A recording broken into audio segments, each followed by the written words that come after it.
What are some examples of utility relationships? Built around need, Business friends. your workplace relationships. You're friendly to your coworkers because it's convenient to be. Suppose you were openly hostile to your coworkers. Makes it tough to work, right? So you all have a common interest in it going all right.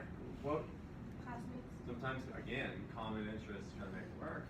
So this is when, even if you have like a PlayStation, and I don't really like you, I think you're uninteresting and boring, but yet I like your console.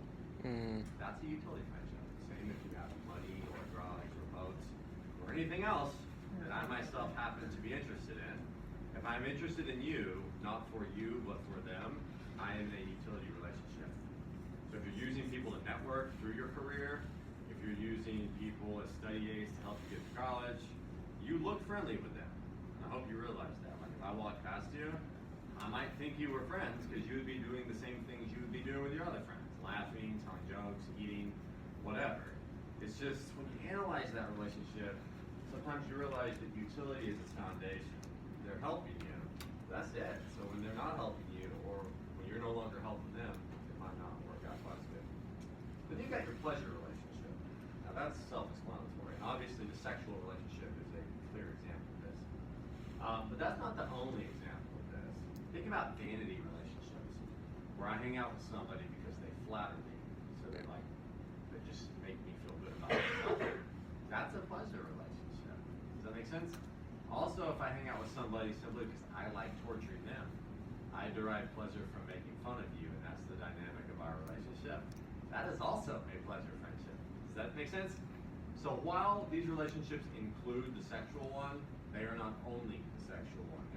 It's any time when you're not using them for a material benefit, where you're deriving pleasure from their association, either because they're pretty, or because they're fun to make fun of, or because they flatter your ego.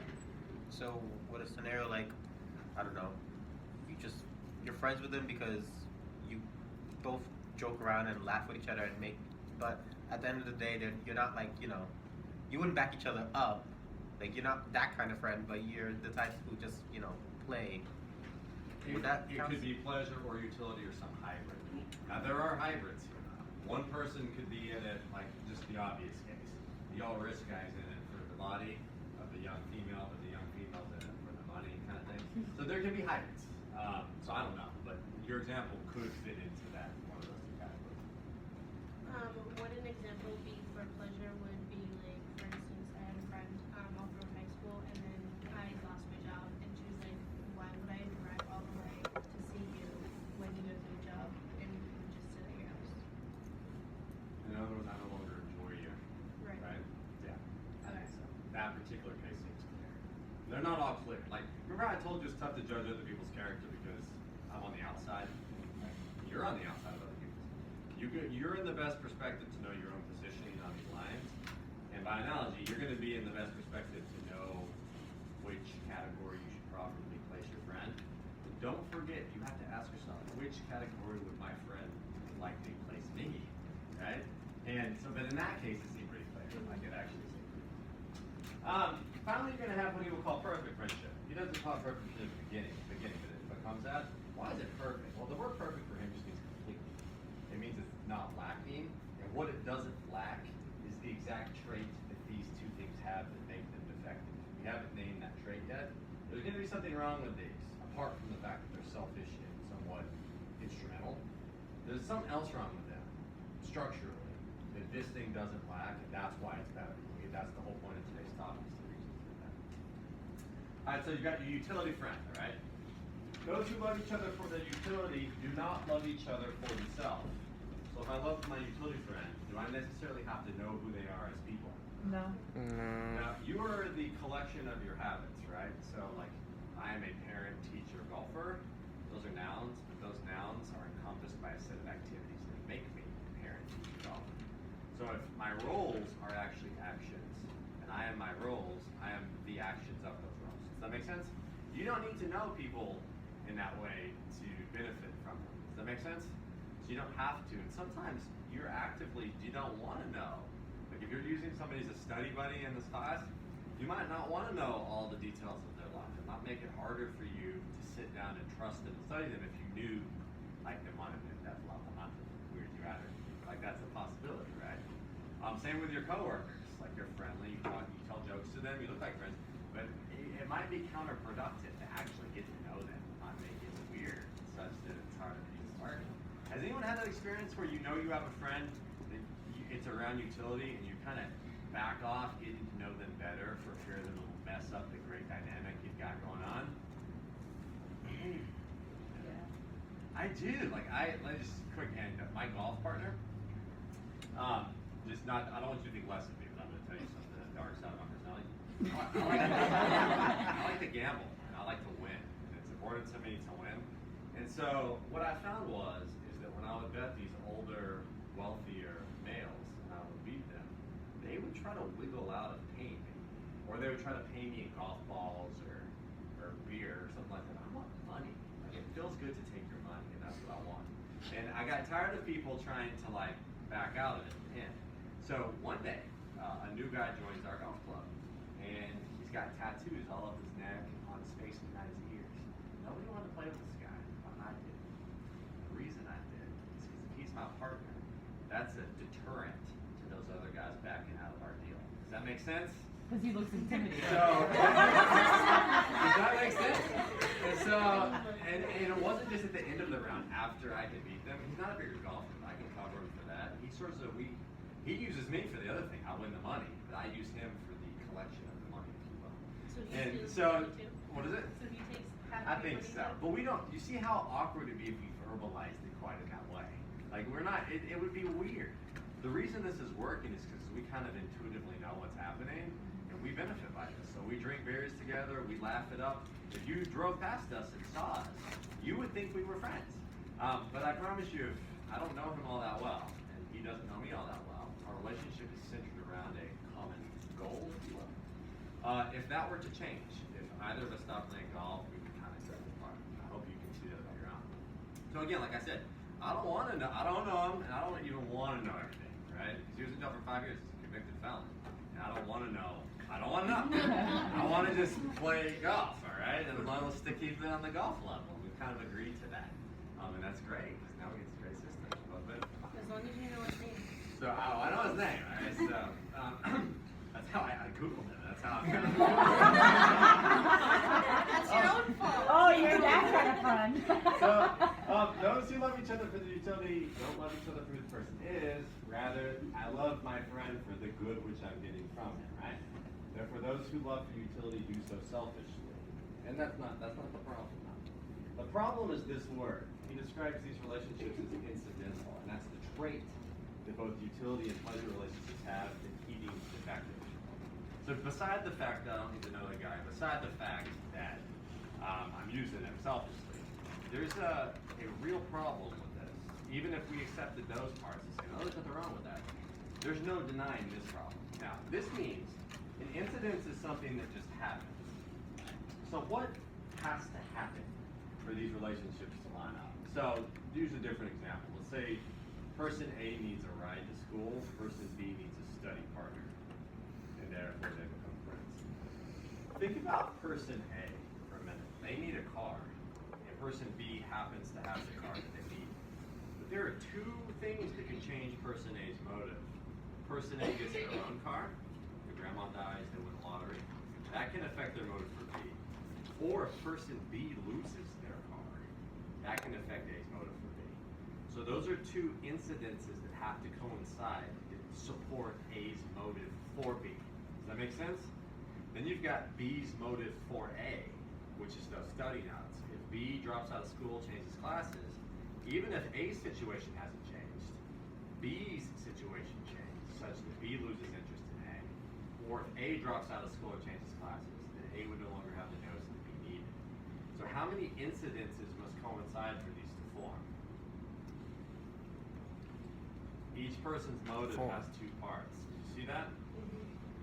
So the car, I need a car, and you need to have it. If I get a car before you lose your car, I lose interest. Then you've got the same two factors on the other guy's side. So this is like a house built on 4 wooden supports.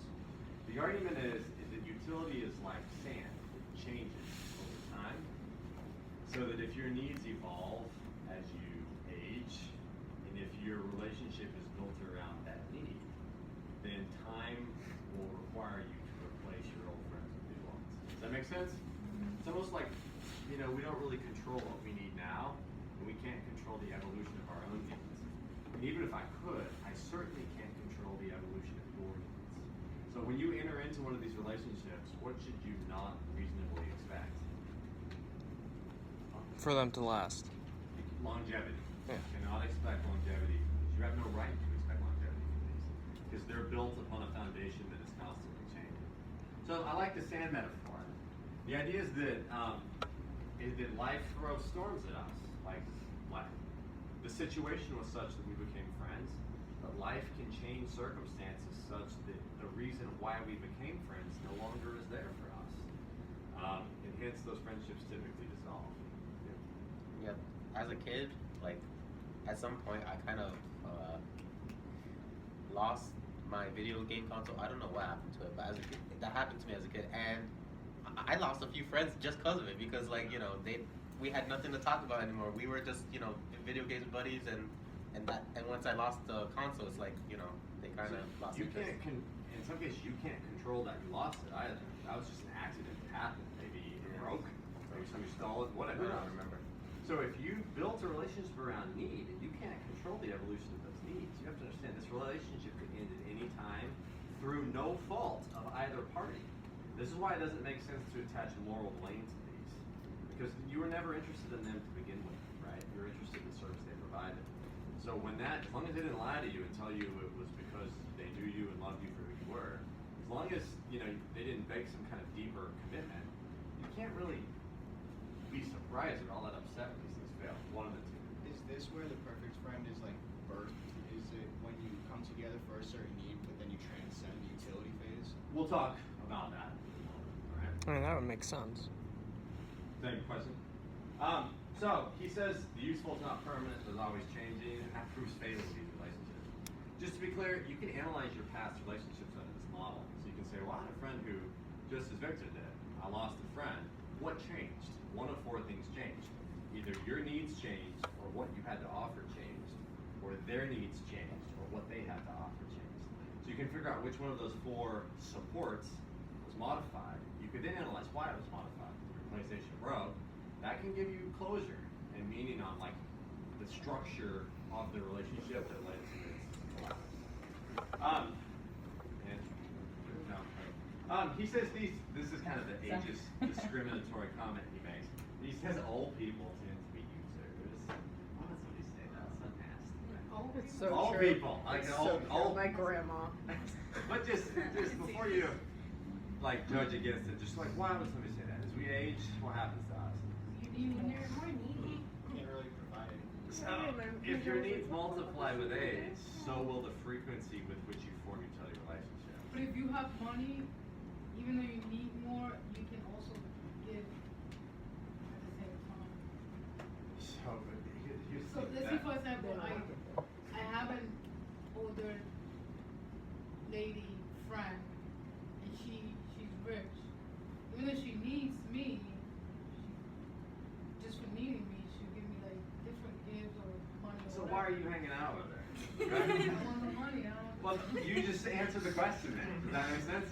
But what I'm saying is she's still providing something that I want at the same time. Does that make sense? Well, She's providing money, I'm providing whatever they a need. companion for a Yeah. long time. Not companionship. Well, more, in the sense of sometimes. like we'll go to dinner, I know she's gonna pay, stuff. Right? But the thing is, if she didn't have the money, you wouldn't She's hang not out with that her. old then. You guys can still go out to dinner. She's not. She is older, way older. I mean, like if any of you were in Boy Scouts or Girl Scouts, you sometimes have to go to old folks' homes and read them books. The first time I learned about these is when I stopped reading the book and another scout came in. It's like the old person never missed a beat. And it didn't matter who was reading. What mattered was that someone was there with whom to spend time with them. Does that make sense? We were interchangeable. We were little scouts. It didn't really matter our personalities. What mattered was that they received the benefit that they were expecting. What did I get out of it, by the way? Get that little badge. You get the bats. It's like on Up, right? I don't know if you've seen that film, but it's a movie about that kind of thing. So okay, so what about business-minded people though? I mean, that one's pretty clear, right? Why are you friendly with your coworkers and your boss? To productivity. Alright, so There's a lot of motivations for that. Because you're no, gonna get and they're fired. all utility-driven. All right, so there's a lot of motivations for that, and so those are pretty clear. The thing is, though, sometimes you look like you're friends with your coworkers. Like from the outside, looking in the teacher's lunchroom, all these people look like they're friends because they're again talking about their families, telling jokes, and going to each other's Christmas parties where they drink and watch football together. They do all the same kinds of things you expect people to do with their friends, and yet it really is a utility-driven relationship. Like when you inspect it with a magnifying glass, that's really probably what it is. Now the other thing about these is there's no virtue qualification for these. So it doesn't matter who you are, like as a human being. You can be the most irrational, vicious person, like with the extremes, and yet you can still be useful to somebody. And you can still find use in others. So these are very democratic in the sense that everybody's welcome to look for people to use or to be used by other people. So that would be like that guy that you play golf with? He's showing signs, like I'm getting to know him slowly. I'm definitely cautious, He's right? got a back up. And so I'm afraid that to transfer the relationship away from the golf course, because the golf course is a controlled environment that I am at home at, my territory. If I enter into his natural element, I don't know what that looks like. Does that make sense? And so I'm going slow with it. But hopefully, he turns out to be a great guy, right? Might well take something better. But for now, But he's golf great. what is it? I was like, but he's golf great. golf great. Hopefully he turns out to be alright. But even if he didn't turn out alright, that wouldn't affect golf grade. It would still be Just golf buddies. Then you explain your friendship. Okay, then Your gopher friend, do you mind, like, what would the other, because of the way he looked and how I wanted to play with him, you didn't mind what other people might think of you? that's an asset.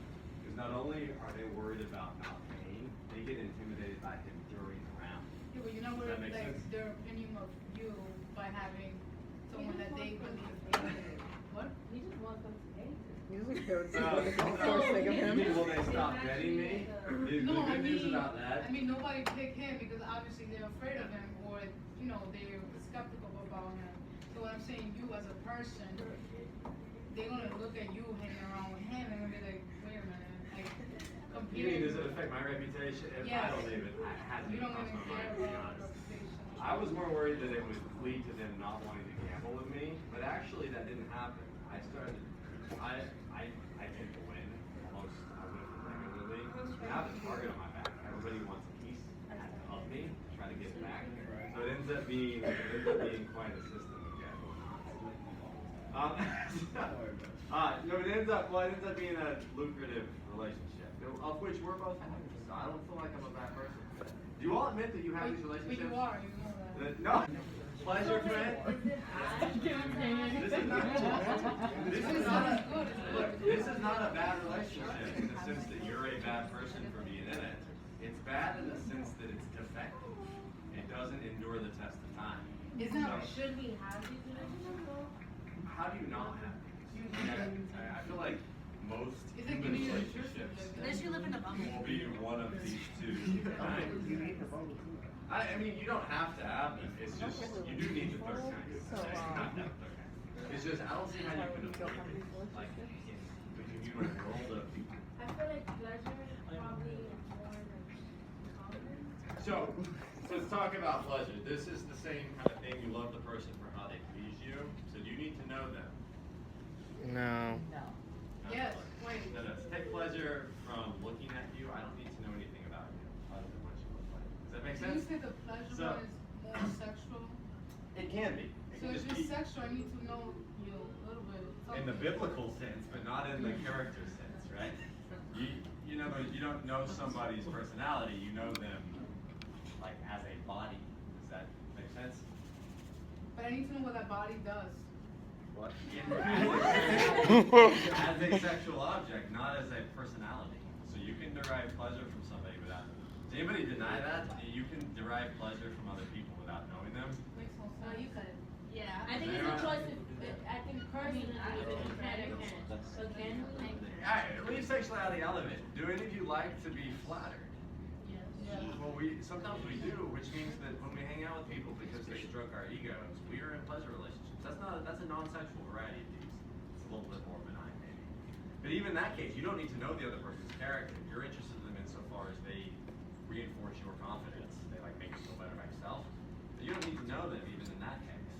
So in other words, understanding somebody's character is not essential to forming a pleasure-based relationship. Now, what's the problem with these? Well, they're selfish, and I don't need to know them. Again, all that aside, there's the word again. They are incidental, Aristotle says. Now, this time it's a little bit different. So let's take a classic case. Boy likes girl for girl's features, right? What are things features?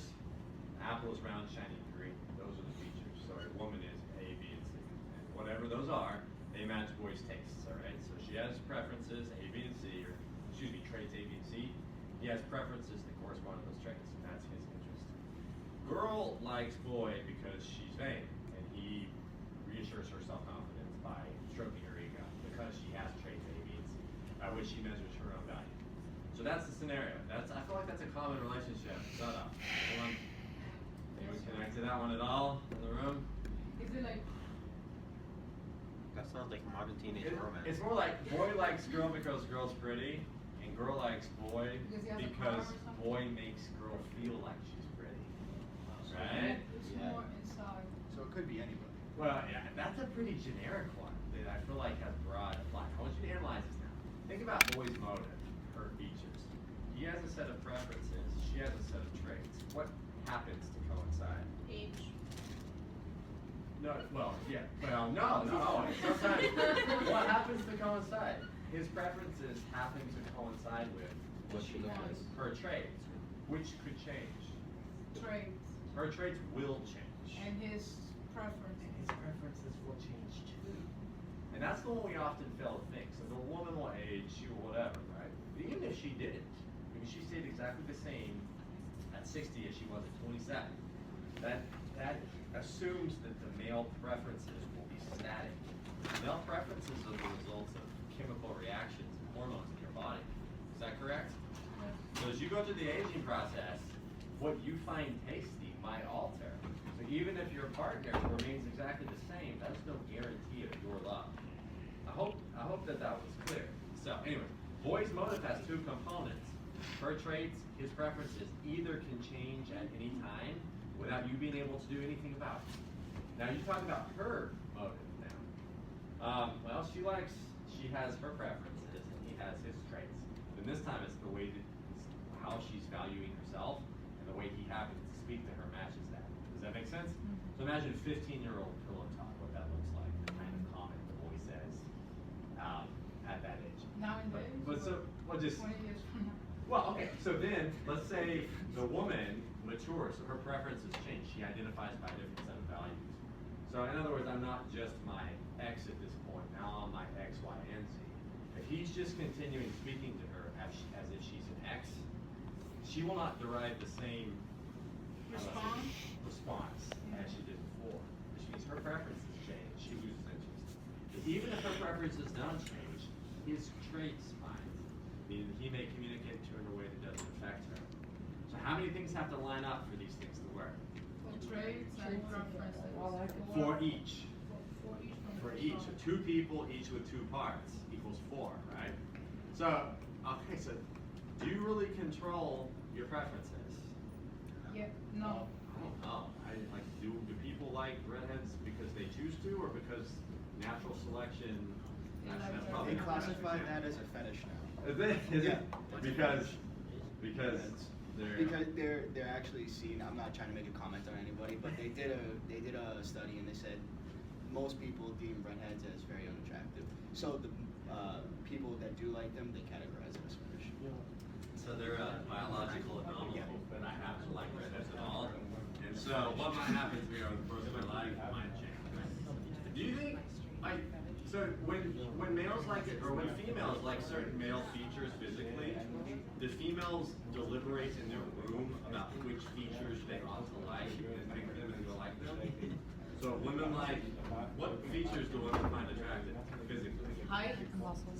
Did you decide to like height as if it were a conscious choice you made when you were 13 years old, 15? I think you do. Do you, or does your biology decide? decided likes that. I mean, that's kind of I the would say question. that's more biology, just because it's something that, you know, like height doesn't do anything to the other person's like character or anything like that. It's just a preference at that point, and I think that's like the biology. And evolutionary biologists would argue that the reason that women are attracted to height is because it's instrumental towards evolutionary goals, such as living, security, food, safety, and all that stuff. Why are males said to like blush on females? Is it because we choose to like women with red, flushed cheeks?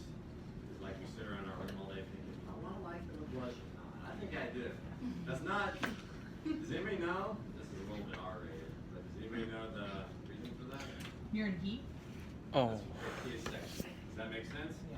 That women, when they arrive, you know, it's like that, their face is flushed. So when they It took me a second. right, you never heard that in class before, right? But the point is their face is blush, and so when women wear blush, it's supposed to give an association to the male to be a stimulus to come forward. In other words, it's a biological impulse. If preferences work like that, and if traits work like that, that you like somebody is kind of an accident, and that they like you is also kind of an accident.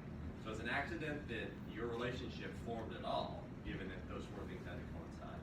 Which means over time, what might happen? So one of those things might change in ways that neither of you can really control, and then the relationship will fall apart.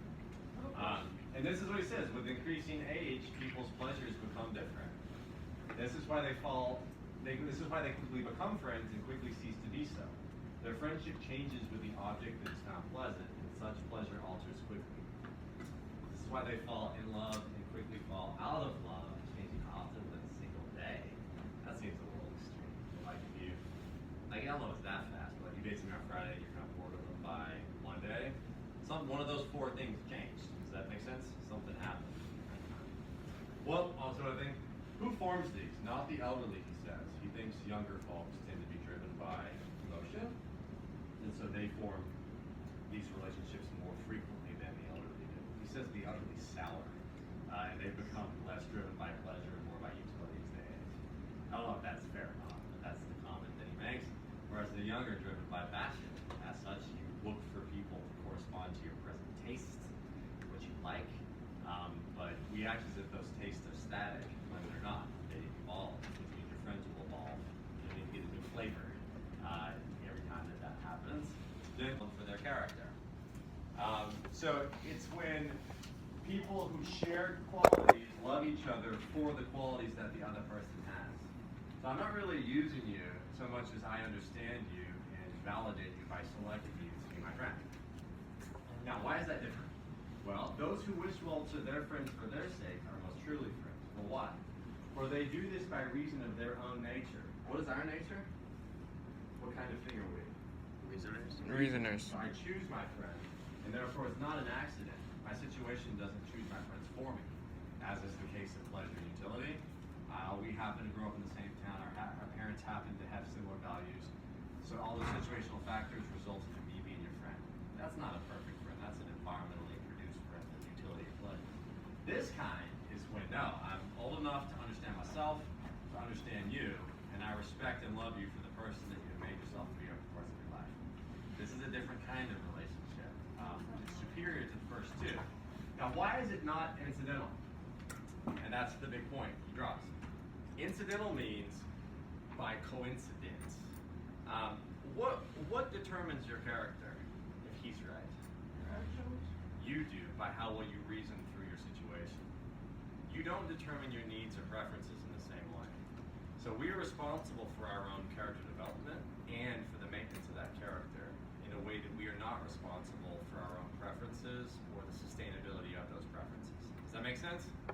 So when I'm loved for my character, I'm loved for something that's within my power to affect. When I'm loved for my utility or pleasure, even if I can't count to affect that, I can't guarantee that the other person's preferences will stay the same.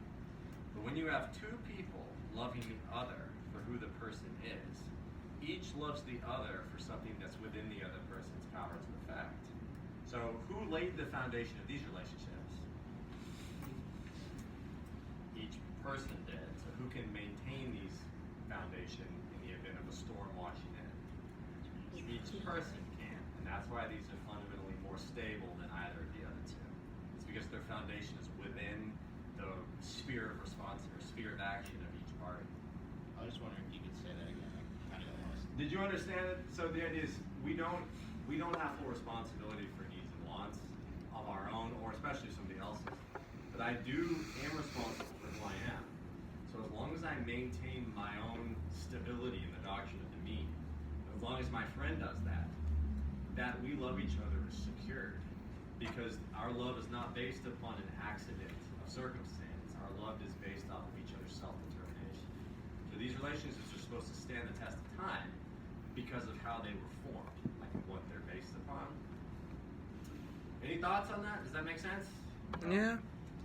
So character-based love is better because it's stable. It's more stable because character is a product of choice, not circumstance. But even if you have a childhood friend, there must have been a utility at that point.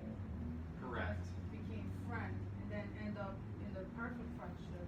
Let's say I'm a bully and you being bullied, but I'll protect you as a child. Then growing up, we kept a friendship that's surpassed all that. So a perfect friendship cannot just start with I love who you are and you love who I am. It most likely does start in one of the first two categories, but I don't know if it has to. You might just see somebody behave in a certain way and be curious about the kind of person that would do that action and instigate the relationship on that grounds. Curiosity to get to know somebody, in which you wouldn't have been pleasure or utility first, but yet you're starting something more. So, will these people likely be pleasant and useful to each other? Yeah. Probably. No. Well, perfect friends can sometimes, right? They'll help you. Because when we're perfect, we tell each other the truth. So if you're being an asshole, I have to tell see, you you're being an asshole. So while they will often be pleasant, they will not only be pleasant. So if we're in a vanity relationship, if I'm dating a girl who's vain, if I see her declining into self-indulgence, I might not want to tell her. Because if I do tell her, what might she do to me? She might cut me off. Does that make sense?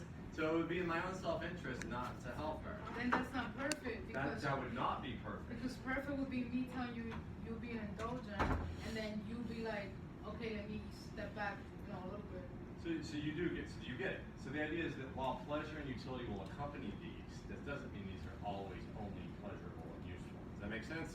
Mm-hmm. So granted, you will likely enjoy your perfect friends, but they will be willing to displease you if it's for a reasonable cause. Now, he says that these relationships are immune from rumor and slander. This is another big benefit here. Have any of you lost relationships due to rumors? And some of you maybe have. I want you to think about how that happened. So imagine you don't know somebody very well. You like hook up with them at a party on a Friday night and go home with them. And then like you do it the next Friday too. Then between weeks 2 and 3, you hear a rumor about them, about their past sexual promiscuity. Can that affect your desire to reunite with them for a third event? And it actually can affect it. I don't know if you've ever seen that. The question is, how does it affect it? Well, how well do you know your lover? What are your data points that you're basing your perception of them off of? 2 nights of lovemaking and maybe some incidental conversations some other time. You don't know them all that well. So your idea is basically empty. So when you hear things about them, it's very easy to adopt those perspectives by which you then make future judgments about that person. But the more wise thing would probably be to ask them about it. But if you don't know do we them, do that's- that? Do we confront people about these? Maybe we do, but I never. I mean, You it's just don't go to that possible. same bar. You go to a different bar next week. That's the best way to handle it. No, fair enough. Maybe if you're interested in getting to know them better, then it's okay. Where I was going with this is if you take the time to get to know somebody, what does that mean? To know their character. How well would you know them? Theoretically. Well, you want to know them very well, right? Their character. So, like, a famous person said, good trees bear good fruit, right? So you can judge the quality of a fruit by the tree that it bears. So take going to church on Sunday mornings. That's one piece of fruit on one branch. That's this person's religious branch, one piece of fruit. Suppose you only see somebody in church every week. So you've inspected one branch fully, all the different kinds of fruit on that branch. How well do you know that person now? Not well. I'm sorry, you only know them in that one area of their life, right? To claim to know their character, to know whether or not that branch is an accident or if it's genuine continually representative of like the whole tree, you really got to see them in all areas of their life. You need to see them in ways that they don't post on Facebook. Wrong. You need to see them like, it's a metaphor, you need to see them in a situation where they have to untangle the Christmas lights. So you get the bag out there all tangled, it's very frustrating and annoying. How do they handle that? How do they handle situations where money or alcohol or pleasure are involved? Not just the easy ones, but the hard ones. Then after inspecting all those branches, you can start to form a general inference about the quality of the tree. Now supposing you went through that process of getting to know somebody in that depth, and then you then hear a rumor about them, it won't have the same effect on you. Don't care. Well, either you'll know about it already, right? Even if it is true, you can place it in the context of that tree, right? Or, and you know if it was false. But either way, it's not going to have the same detrimental effect that rumors have when we don't know that people know who are our friends. Does that make sense? So that's a big benefit, but that's also kind of a big drawback. There are going to be some limits on these. Is this type of friendship common? No. No. Let's talk about why it cannot possibly be common. There are time commitments involved with this, to getting to know people, right? It takes you being old enough to have rational faculties such that you're looking to understand who people are beneath how they act. We don't even start thinking like that until we're older than most teenagers. Does that make sense? Like 13? Are you interested in, I don't know what you are, but I don't remember being interested in discovering people's underlying character traits. Because at that time, we're each of us responsible for our underlying character traits. Who is responsible for our personalities? Our parents. So there's like the case where you got like the Catholic school girl who went to church, who went to extracurricular activities, who's friends with somebody just like herself, right? They're besties. They claim to be perfect friends. Think about that. Does each love the other person for who the other person has determined themselves to be? Or does it just happen that they were each raised in a set of circumstances where they would naturally be drawn to each other? You see how that relationship is kind of a coincidence of how their parents raised them with the similar values? They can't claim to be perfect friends until each is old enough to affirm or reject those values for themselves, then so as to be their own person. So, issue is that while you're 13, I think Jim was right. You can't claim this. You can't claim perfect friendship until you're old enough to be in charge of your own character, and you're wise enough to be able to discern the quality of other people's characters through their behaviors. Does that make sense? So there's like two separate issues here. You have to be old in your own character, and then you have to be wise enough to see it in other people. Long distance relationships, easy or hard under this model? Hard. That's hard. Because on Facebook, let's say I'm on the table of Christmas lights, I get so frustrated that I then just like knock my dog in the face, right? Is that what I'm gonna post on Facebook? Am I gonna post about that on there for No. the police to see? Or that other time? No. What do we post on Facebook? We post only the pieces of fruit that we want other people to think of us through. Does that make sense? So I'll post the one where I'm walking my dog in the woods, actively fishing with my daughter or something, right? So as to create the impression in other people's minds that I wish I had of myself. Do you agree that we do it that way? Like sometimes- People are post their drama and shit. You know? Well, that's some people include, well, even then though, is it? well, that's like that would be the exact opposite of the spectrum, because that would be more like that, because like both ends, it's more of like to bring attention to it, and it's like, well, I think a part of friendship is like it can't be all good or all bad. Like it has to be whole. it has to be whole. That's the issue. Sometimes we don't, long distance is tough to claim that we know who the person presently is. Yeah. We maybe knew who they once were prior to them leaving, but to claim that we still know them despite having not seen them, hung out with them in a year, we imagine them to be who they once were, or we imagine them through how they post on Facebook, but it's unclear whether we can know them any longer, right? There's just some limits to that. Even if it was a perfect friendship. Now, suppose this diminishes over time. So let's say you knew somebody from 15 to 22, and then you move apart. You're kind of betting they stay the same, they might not. But if I knew you from, let's say, 15 to 42, your tree has grown at that point. So the likelihood that it stays similar to what it once was is higher than in the first case. Does that make sense? Yeah. So maybe long distance relationships become more reasonable the older we get, but not when we're young. Because our character's still forming, right? Parents, what was that? Oh, can you be friends with your parents? If so, under what circumstance? Well, and when we're young, it's definitely, why can't it be this one when you're young? What, You haven't understood yourself. because you're not responsible for your own character, and Well, because they control your behavior pretty much. So and what do you know of them? Do you think my daughter knows about my tattooed friend that I use as an enforcer? So in what way does she know? She's inspected one of my branches already in depth. She will be Parents. the dad branch. Does that make sense? She doesn't know me as a human being now, right? For her, in other words, it's not just that her character is in a state of formation, so that if I say, I love you for who you are, what I really mean is I love you for who I make you to be, which is not the same thing as we're describing here. That's one problem. The second problem is she doesn't have the rational discernment to judge me yet. She only sees me in one role, and she's not old enough to start to really form a circumspect view of the whole tree. So I'm not saying it's impossible to be friends with your parents. It's just you can't claim my mom's my best friend, but I'm 13. I only know her as my mom, and she has made me think about everything in exactly the way that I do. It's hard to call that one of these, right? Because it doesn't fit the requirements for it. Can a third party damage a perfect friendship? Does that make sense? It's harder than the first two. Well, I guess it would depend how much time you'd spend on it. If you have a perfect friend, or you guys know each other's character, but let's say there's a third person who envy your friendship or don't like it and does everything in their power to screw up that friendship. Is What that would they be possible, able- even though there should be good communication between the perfect friend?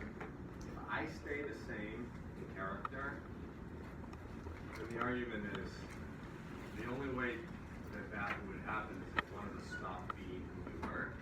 So one of us would need to walk away from our own identity, right? Because that's why we love the other person.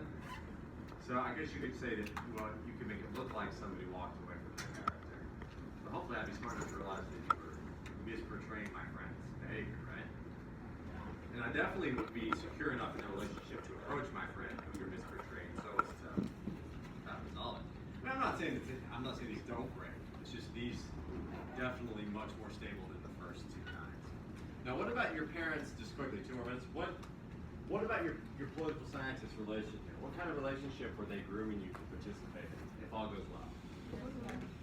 Now, this means that they need to develop your rational faculty, right? So to judge your own character, so as to discern good qualities in other people. So an argument is that your parents have a legitimate right to interfere with your relationships while you grow up on the grounds that they want you not only not to hang around with people with bad habits for fear of them rubbing off, but they want you to learn how to love and be loved for more than pleasure and utility. So like if I watch my daughter only be a pleasurable object for her friends without teaching her that she's worth more than that, she may think that that's a normal pattern of behavior that she carries into college and beyond. I have to teach her how to love and be loved for more than more than pleasure and utility. And that's part of their job, is to prepare people to be in these higher, like more advanced types of relationships versus the other two. And that's like the final piece of the puzzle, like what was missing, it was friends. What would make you happy if they're good friends, not if they're bad. We're out of time. We did not finish. Next time, we're going to spend the first 20 minutes talking about Book 9 of Aristotle's Ethics, and then we're going to start the God's existence. Please read the excerpt, through half of the excerpt that I posted on Blackboard. It's one argument by St. Anselm, and read through the second argument by St. Thomas. So like roughly halfway through the excerpt, all right? Thank you. I'll pass back the corrections on Tuesday.